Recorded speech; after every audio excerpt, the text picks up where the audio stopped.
পাকিস্তানের সঙ্গে চরম উত্তেজনার মধ্যেই নজিরবিহীন এক ঘটনার জন্ম দিয়েছে ভারতীয় বিমান বাহিনী আইএএফ।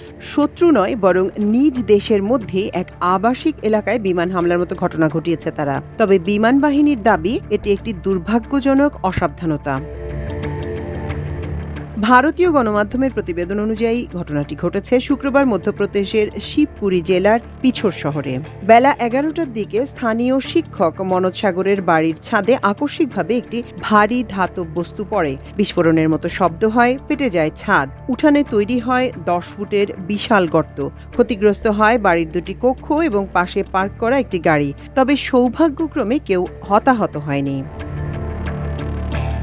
ঘটনার পরপরই আইএএফ এক্সে অর্থাৎ সাবেক টুইটারে দেয়া এক বিবৃতিতে জানায়, বিমান থেকে একটি অবিস্ফোরক বায়বীয় স্টোর অসাবধানতাবশত পড়ে যায়। সম্পত্তির ক্ষতির জন্য দুঃখ প্রকাশ করে তারা জানায়, ঘটনার তদন্ত শুরু হয়েছে।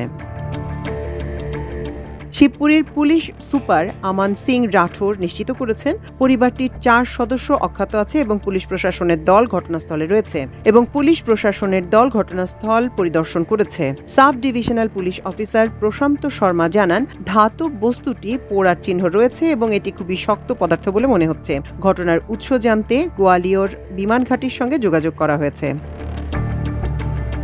এদিকে এই ঘটনা এমন এক সময় ঘটল যখন পাকিস্তান ভারত সম্পর্ক চরম উত্তেজনার মধ্যে দিয়ে যাচ্ছে।